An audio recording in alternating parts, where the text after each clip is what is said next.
You did everything right. You improved yourself.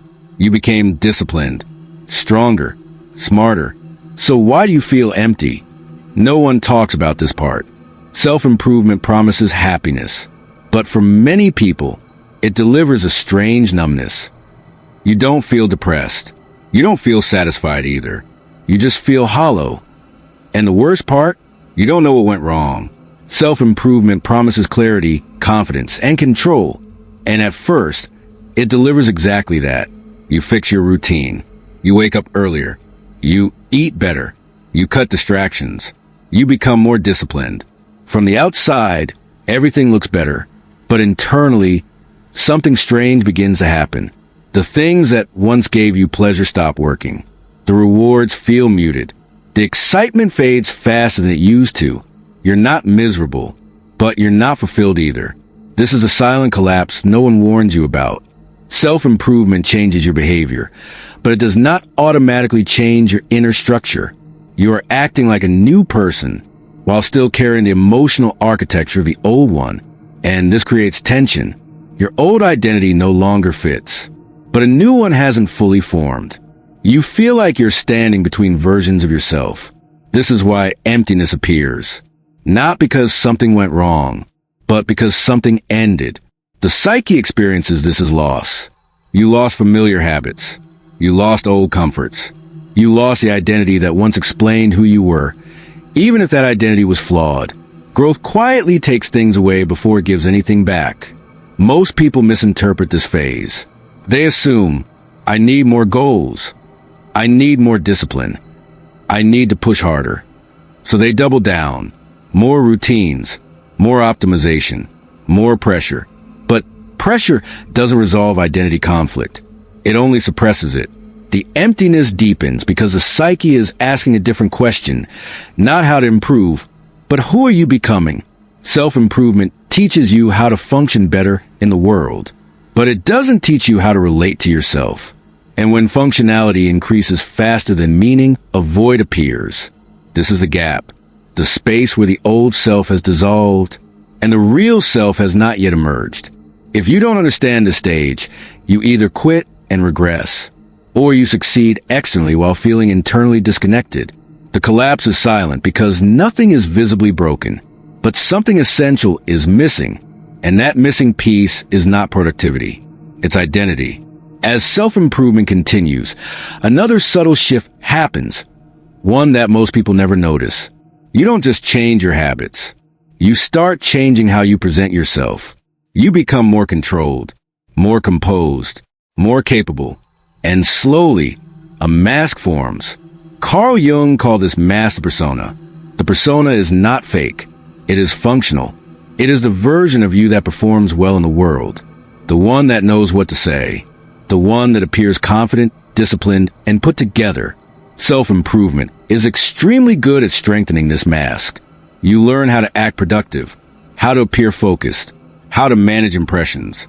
And at first, this feels like growth. People respond differently to you. You gain respect. You feel more in control. But something is happening underneath. The more energy you invest in the persona, the less energy is available for the deeper self. Your inner world, your doubts, fears, emotional truth, gets pushed further into the background, not because you want to suppress it, but because the mask is rewarded. Society rewards efficiency, not honesty. Performance, not presence. So the persona grows stronger, and the cost of that strength is disconnection. You start feeling distant from your own emotions. Your reactions feel calculated instead of spontaneous. You're functioning, but not feeling. This is where emptiness intensifies. The persona can succeed, but it cannot create meaning. Jung warned that when the persona becomes too dominant, the individual feels hollow because life is being lived through a role, not through the self. The mask was never meant to replace you. It was meant to protect you. But self-improvement often turned protection into identity. You begin to believe, this is who I am now. And the parts of you that don't fit this image are quietly pushed away. Creativity, vulnerability, emotional needs, contradictions. These parts don't disappear. They go underground. And what goes underground becomes heavy. The emptiness you feel is not a lack of achievement. It is the weight of a self that is no longer allowed to speak. You didn't lose meaning because you failed. You lost it because you became too good at playing a role.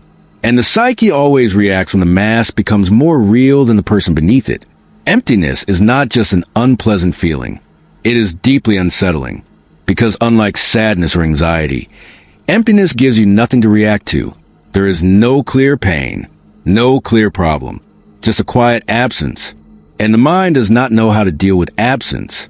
When self-improvement leads to emptiness, the psyche experiences it as disorientation. The old emotional reference points are gone, but new ones haven't taken their place. Your habits change faster than your inner world could adapt. This creates a psychological vacuum. In Jungian terms, this is what happens when the persona expands while the deeper self remains unintegrated. You look stable. You act disciplined. But inside, there is no center of gravity. That's why the emptiness hurts more than failure. Failure gives you direction. Emptiness takes it away. Most people respond to this pain by trying to escape it. They distract themselves. They set new goals. They chase stronger stimulation. But emptiness does not respond to stimulation because it is not boredom. It is meaning withdrawal. Jung believed that meaning is not created by success alone. It emerges when conscious life aligns with the deeper structure of the psyche. When this alignment is missing, even progress feels empty. This is why people who have it together often feel the most disconnected. They are doing everything right externally, while ignoring the inner transition that growth demands. The psyche reacts by pulling energy away from life. Motivation fades. Joy dulls. Relationships feel distant. This is not punishment. It is a signal that the psyche is asking for reorientation. You are no longer meant to build on the old foundation, but you haven't consciously laid a new one. The pain comes from standing in between. Jung warned that when inner development is neglected, the unconscious compensates, often through emptiness, confusion, or a sense of futility. The psyche uses discomfort to force attention inward. So the question is not, how do I get rid of emptiness? The real question is, what part of me have I outgrown and what part of me have I not yet met? Emptiness hurts because it marks a threshold, a point where external improvement has reached its limit, and inner work must begin. When emptiness appears, most people assume something has gone wrong. But from a Jungian perspective, emptiness often means something has gone right. It signals that the old way of being can no longer contain who you are becoming. Real growth is not additive. It is subtractive. Before something new can emerge, something old must loosen its grip. Self-improvement focuses on adding habits, discipline, structure, control. But the deeper transformation requires a different movement.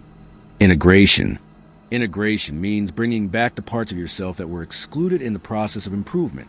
The emotions you learned to ignore. The needs you labeled as weakness. The traits that didn't fit the image you were trying to build. Jung believed that wholeness does not come from perfection. It comes from inclusion.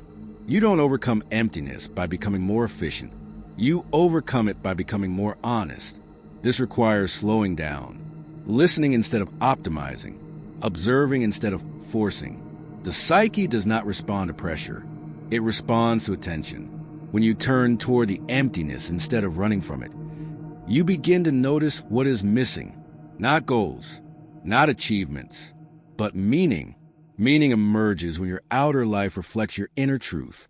This is why people who integrate their shadow, their fears, contradictions, and emotional reality, often feel more grounded. Even if their life looks simpler from the outside, they are no longer divided.